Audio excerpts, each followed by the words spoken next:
Eu peguei uma passagem aqui em Gênesis capítulo 13. Gênesis capítulo 13, versículo 1. Diz assim, olha. Não, antes deixa eu mencionar.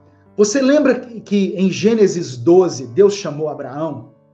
Em Gênesis 12 é o chamado de Abraão. O que Deus fala para ele?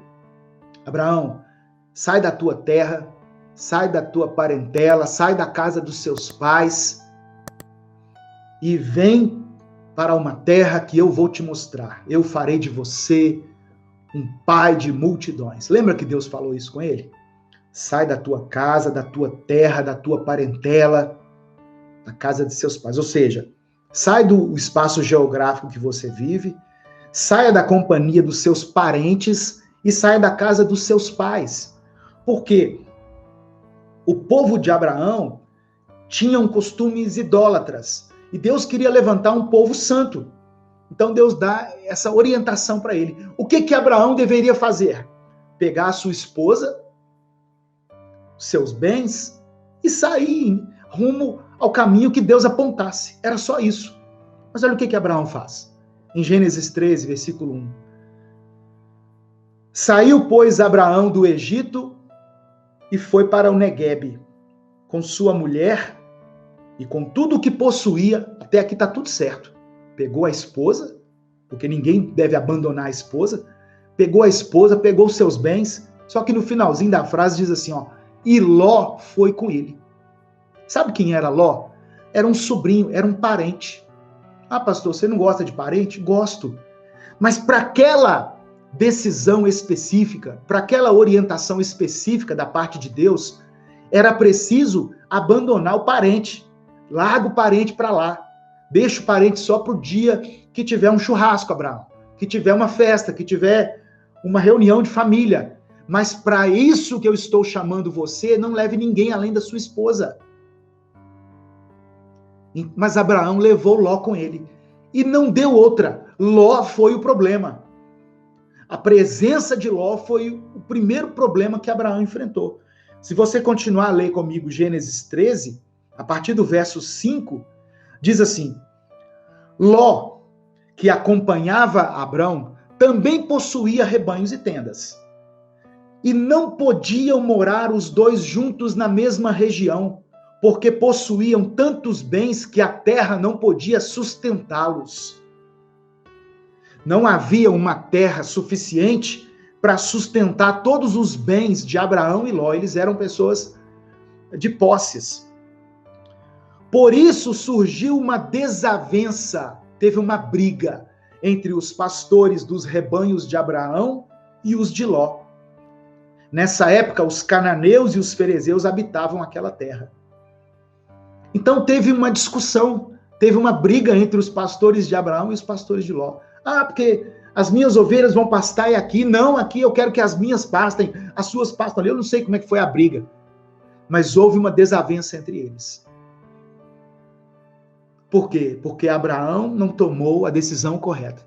Abraão não fez a escolha certa. Ele não seguiu a orientação de Deus. Às vezes nós também somos assim. Deus dá uma direção certinha. Vai lá, faz isso, isso e isso. Aí você vai lá, faz isso, isso e isso, e da sua cabeça você faz aquilo. Você quer complementar aquilo que Deus mandou fazer. E aí você acaba metendo os pés pelas mãos, tomando decisões erradas, decisões que muitas vezes vão trazer consequências. Parece algo inofensivo ter levado um sobrinho, né? Não, gostando do meu sobrinho, não quero levar ele para morar comigo. Mas deu problema, tá vendo? Deu problema. E ele teve que se separar do sobrinho. Verso 8 diz assim, olha, então Abrão disse a Ló, não haja desavença entre mim e você, ou entre os seus pastores e os meus, afinal nós somos irmãos. Aí está a terra inteira diante de você. Vamos nos separar. Se você for para a esquerda, eu irei para a direita. Se você for para a direita, eu irei para a esquerda. Abraão estava dizendo assim, olha, o lado que você escolher, eu vou para o lado contrário. O fato é que nós não podemos mais andar juntos, Ló. Aí o verso 10 diz assim: olhou então Ló e viu todo o vale do Jordão, todo ele bem irrigado, até Zoar. Era como o jardim do Senhor, como a terra do Egito. Isso se deu antes do Senhor destruir Sodoma e Gomorra. Ló escolheu todo o vale do Jordão e partiu em direção ao leste. Assim os dois se separaram. Abraão ficou na terra de Canaã, mas Ló mudou seu acampamento para um lugar próximo a Sodoma, entre as cidades do vale. Ora, os homens de Sodoma eram extremamente perversos e pecadores contra o Senhor. Olha só, o poder das nossas escolhas. O que Ló fez aqui foi uma escolha pela aparência. Ele escolheu pela aparência. Ele olhou para um lugar que era a Campina Verde do Jordão, viu ela toda irrigada e disse: é para lá que eu vou. Aqui é o lugar que eu quero. Só que no final dessa campina dava nas cidades de Sodoma e Gomorra, que era um lugar totalmente dominado pelo pecado. Isso custou caro para Ló, irmãos. Lembra que Deus destruiu depois Sodoma e Gomorra? E que Ló fez de tudo para salvar a sua família, salvou suas filhas, mas a mulher dele não foi salva.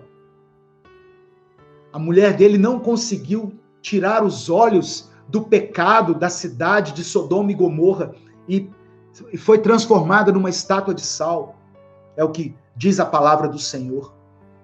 Então tem escolhas que nós vamos fazer, muitas vezes baseadas somente na aparência, que vão comprometer a nossa vida espiritual e, consequentemente, a vida dos nossos filhos. Trazendo para um exemplo prático.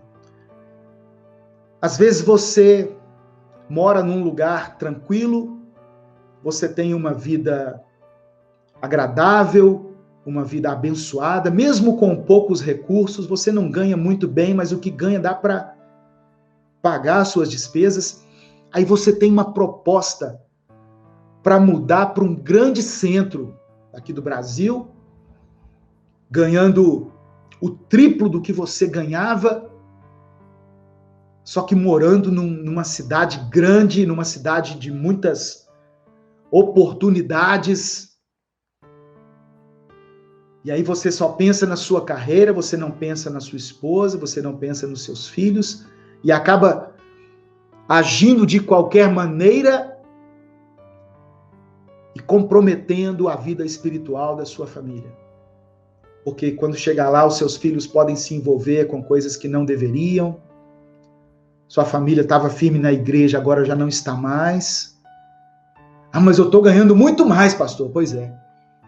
Qual o custo disso? Quanto custou essa promoção para você? Então, há um poder nas nossas escolhas. As nossas escolhas precisam estar alinhadas com a vontade de Deus, com a palavra de Deus, e não podem ser movidas pela emoção. Ló, tudo bem, a Campina do Jordão chamou a atenção dele, mas ele deveria ter pesquisado mais. Ele deveria ter ido lá, examinado, perguntado, mas quem mora aqui? E como é que é o estilo de vida aqui?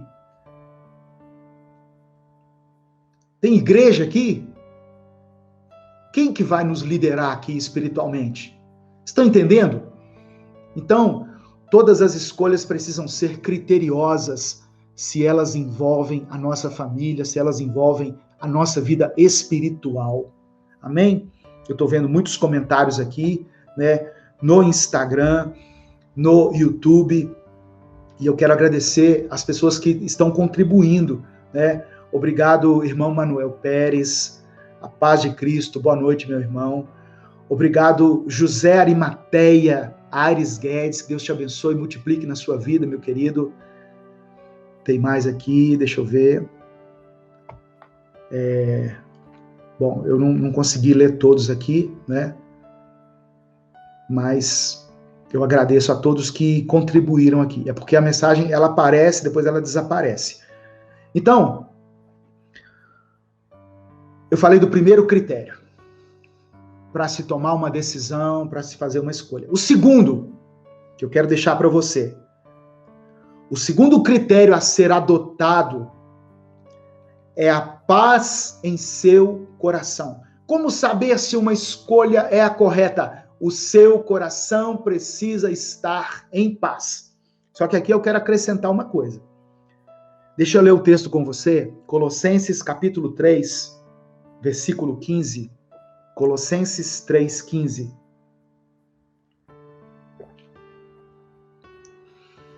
Diz assim: